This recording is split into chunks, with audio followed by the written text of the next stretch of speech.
Hello students, I am Aarti and I heartily welcome you all to my YouTube channel Aarti Education World. My dear students, in this video we will study your 9th class science worksheet number 82 which date is 5th of February 2021. My dear students, आज की ये जो video आपकी है बना रही हूँ मैं आपकी वर्कशीट नंबर 82 के लिए है, जिसमें आज हम पढ़ेंगे आपका टॉपिक क्या हमारे आसपास के पदार्थ शुद्ध हैं, उसकी रिवीजन वर्कशीट। तो हम इसको अच्छे से पढ़ेंगे, समझेंगे और जो भी कुछ इसमें क्वेश्चन आंसर्स वगैरह दिए गए हैं उन सबको भी सोल्व करेंगे। चलिए शुरू करते हैं। रासायनिक संगठन के आधार पर पदार्थों को तत्वों और यौगिकों में वर्गीकृत किया जा सकता है। मतलब रासायनिक संगठन का आधार रखते हुए पदार्थों को दो चीज़ में बांट देते हैं। ये आप वेब चार्ट से समझिए। ये पदार्थ है, पदार्थ दो तरीके के होते हैं, एक तत्व होते हैं और एक यौगिक होते हैं, ठीक है। और तत्व को भी आगे तीन चीज में बढ़ जाता है। एक तो होते हैं धातु और एक होते हैं उपधातु और एक होते हैं अधातु, ठीक है।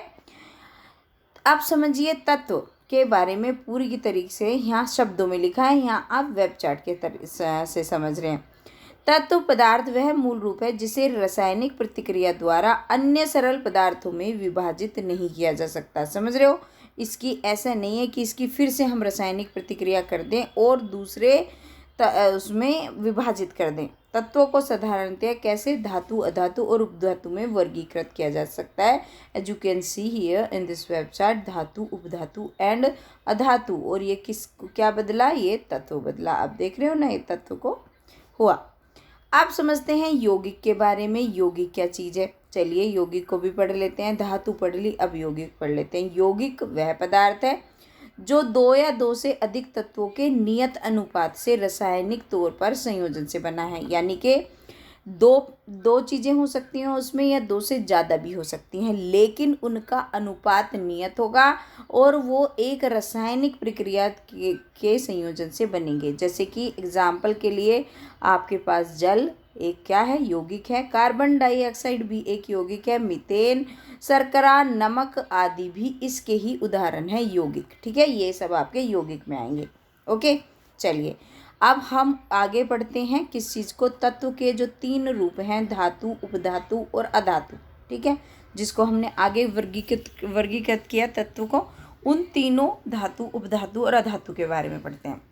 धातु प्राय दिए हुए निम्न गुण धर्मों में से सभी को या कुछ को प्रदर्शित करती है। समझे, कोई भी धातु होगी तो इनमें से या तो सारे गुण होंगे या इनमें से कुछ जरूर होंगे।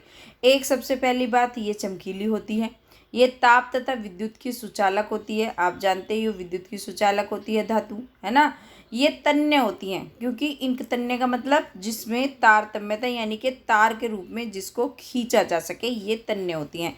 ये आघातवर्धी होती हैं। आघातवर्धी भी आपको पता है, जो पीट कर एक पतली चादर अगर जिसकी बनाए जाए, जैसे आपका सोना हो गया, चांदी हो गया, कैसे भी आभूषण बना सकते हैं ना, पीट के कितना भी पतला कर सकते हैं, तो ये आघातवर्धी होती हैं। पारा धातु होते हुए भी कमरे के तापमान पर द्रव्य है। पारा एक रेयर एग्जाम्पल है जो धातु है लेकिन कमरे के तापमान पर यह द्रव अवस्था में रहता है। सोना, चांदी, तांबा, लोहा, सोडियम, पोटेशियम इत्यादि धातु के उदाहरण है और ये सब आपको धातु के एग्जाम्पल यहाँ पे दिए गए हैं। समझ आ गया। धातु हमने बहुत अच्छे से पढ़ी थी पहले भी, अब भी आपको आ गया होगा। अच्छा, उपधातु क्या है? कुछ तत्व धातु और अधातु के बीच के गुणों को दर्शाते हैं। मतलब ना तो वो पूर्ण रूप से धातु होते हैं, ना पूर्ण रूप से अधातु होते, बीच की चीज़ें होती हैं। उपधातु मेटलॉइड जिसे कहा जाता है, जैसे बेरोन हो गए, सिलिकॉन हो गए, जर्मेनियम, ये सब हैं आपके उपधातु के एग्जाम्पल, बेरोन, सिलिकॉन और जर्मेनियम। अब पढ़ते हैं अधातु के बारे में। अधातु दिए गए निम्न गुणों में से प्राय कुछ को या सभी को प्रदर्शित करती है। अधातु के ये सारे गुण होते हैं। ये विभिन्न रंगों की होती हैं। अधातु जो होती हैं ये ताप और विद्युत की कुचालक होती हैं, ठीक है। इसमें ताप या विद्युत नहीं, आपका कुचालक होती हैं। ये चमकीली, प्रतिध्वनिपूर्ण और आघातवर्धीय नहीं होती, ठीक है। ये आघातवर्धीय नहीं है। इन्हें पीट के हम चमकीली चादर पीट कर हम इन्हें चादर नहीं बना सकते, बल्कि क्या, ये टूट जाएंगी वरना फिर। उदाहरण के लिए आप देखो, है ना। ये क्योंकि ये क्या होती हैं, इनको हम ये क्या होती हैं, हम इन्हें पीट पीट कर चादर किस लिए, क्या हाइड्रोजन को बना सकते हैं, हाइड्रोजन गैस को? बिल्कुल नहीं। ऑक्सीजन गैस को बना सकते हैं? नहीं। ना तो ये टूट सकती और ना ये चादर के रूप में हो सकती। आयोडीन को देखो, आयोडीन, है ना, कार्बन, ये सारे इसके उदाहरण हैं किसके? अधातु के। तो आप ये समझिए, धातु जो कि आप जानते हो सोना चांदी ये सब आपकी धातु है। उपधातु जैसे बैरोन और सिलिकॉन है, ये उपधातु होते हैं। अधातु आपकी ये सब गैसें जैसे हाइड्रोजन और ऑक्सीजन वगैरह, और कार्बन, ब्रोमीन, क्लोरीन, आयोडीन, ये सब भी किसके? अधातु के उदाहरण हैं।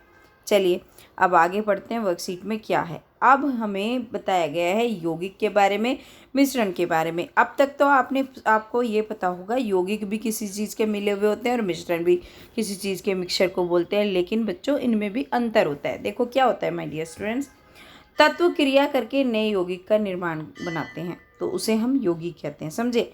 और मिश्रण, तत्व या यौगिक केवल मिश्रण बनाने के लिए मिलते हैं किंतु किसी नए यौगिक का निर्माण नहीं करते, केवल इसका मिक्सचर बनाते हैं, कोई नए यौगिक नहीं बनता इनमें। यौगिक में नए पदार्थ का संगठन सदैव स्थायी होता है, मतलब अगर पदार्थ का संगठन हो गया तो ये स्थायी रहेगा।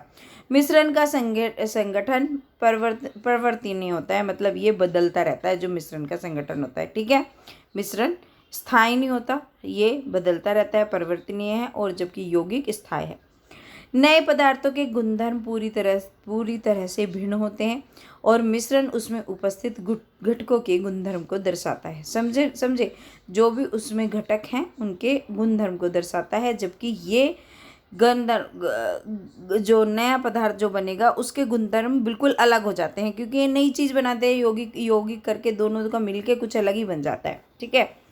नंबर 4, घटकों को केवल रासायनिक या विद्युत रासायनिक प्रतिक्रिया द्वारा ही अलग करा जा सकता है। नहीं, अगर यौगिक होगा तो रासायनिक या विद्युत रासायनिक प्रतिक्रिया द्वारा हम इसको अलग कर सकते हैं, भौतिक प्रक्रिया द्वारा हम इसे अलग नहीं कर सकते, जबकि घटकों को भौतिक विधियों द्वारा आसानी से हम अलग कर सकते हैं, ठीक है।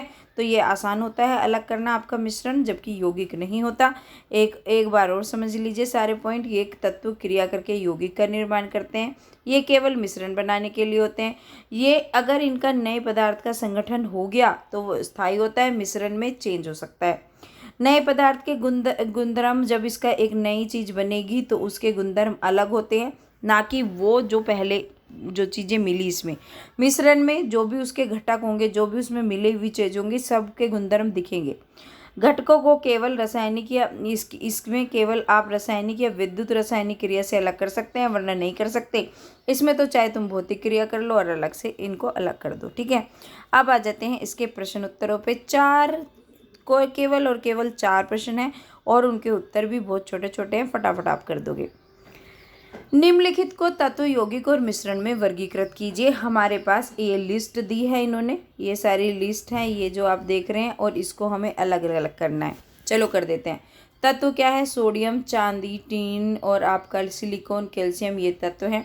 मिश्रण आपका मिट्टी हो गया, चीनी का घोल हो गया, साबुन, रक्त, हवा, ये मिश्रण में आ गए। यौगिक calcium carbonate, methane, carbon dioxide, ये आपके यौगिक के उदाहरण है। तो हो गया प्रश्न नंबर 1। बस यही करना था। तत्व के आगे तत्व, मिश्रण के आगे मिश्रण और यौगिक के आगे यौगिक लिख देना है। दूसरा, निम्नलिखित यौगिकों में मौजूद तत्वों के नाम लिखिए। अब हमें इन्होंने ये दिया, एक तो बुझा हुआ चूना दिया है, हाइड्रोजन सल्फाइड, बेकिंग सोडा और पोटेशियम सल्फेट। तो चलिए कर दो। बुझा हुआ चूना यानी कि CaO, यानी कि Ca कैल्शियम हो गई आपकी, और O होगी ऑक्सीजन, ठीक है। तो कैल्शियम और ऑक्सीजन होती है। हाइड्रोजन सल्फाइड में आपका H2 यानी कि हाइड्रोजन हो गई आपकी, है ना, और S का मतलब सल्फर, तो H2S होता है इसका रासायनिक सूत्र। क्यों होता है? क्योंकि इसमें हाइड्रोजन और सल्फर होती है। इनका जो अगर रासायनिक सूत्र आपको आता है तो आप आसानी से पता लगा लो कि इसमें क्या क्या है। बेकिंग सोडा में क्या होता है? Na यानी कि सोडियम, H यानी कि आपका हाइड्रोजन, CO यानी कि आपका कार्बन, और O3 में यानी कि ऑक्सीजन, ठीक है। तो ये हो गया आपका C यानी कि कार्बन, सॉरी, और O3 ऑक्सीजन। तो NaHCO3 इसका सूत्र होता है। तो बेकिंग सोडा में यही होता है। पोटेशियम सल्फेट यानी कि K2SO4, पोटेशियम, सल्फर और ऑक्सीजन, ये तत्व इनमें मिलते हैं, तब ये सब चीज़ें, ये यौगिक बनते हैं, ठीक है। समझ में आया क्वेश्चन? नंबर 2 समझाया तो मैंने डिटेल में, होपफुली आपको समझ आया होगा। बच्चों आपको समझ आता है या नहीं आता, आप कमेंट सेक्शन में ज़रूर लिख के बताया करो, तभी तो मुझे पता चलेगा कि मैं आपको समझा पा रही हूँ या नहीं समझा पा रही। चलिए अब करते हैं प्रश्न नंबर 3। प्रश्न नंबर 3 में क्या पूछा है आपका? प्रश्न नंबर 3 में पूछा गया है, समझाइए कि पानी यौगिक क्यों है और मिश्रण क्यों नहीं है। तो समझा देते हैं, पानी यौगिक है। यौगिक क्यों है? क्योंकि वह रासायनिक प्रक्रिया से बना है, इसमें निश्चित अनुपात में ऑक्सीजन और हाइड्रोजन है। क्योंकि हमने पढ़ा था यौगिक में क्या होता है, एक नियत अनुपात में ऑक्सीजन और नियत अनुपात में जब दो तत्व हों, दो या दो से अधिक, और एक रासायनिक प्रक्रिया से हों तो उसे यौगिक कहते हैं। तो पानी यौगिक इसलिए ही है क्योंकि इसमें निश्चित अनुपात में ऑक्सीजन और हाइड्रोजन है और ये एक रासायनिक प्रक्रिया से बना है। ठीक है, चलिए प्रश्न नंबर 4 देख लेते हैं। लौह, चूर्ण और सल्फर के मिश्रण को गर्म करने पर बनने वाले यौगिक का नाम बताइए। यदि इस यौगिक में तनु हाइड्रोलिक अम्ल मिला दिया जाए तो विकसित गैस का नाम लिखिए। तो इसका उत्तर लिखेंगे, एक तो होगी आपकी आयरन सल्फाइड, दूसरा होगा हाइड्रोजन सल्फाइड गैस, ये दोनों बनेंगे।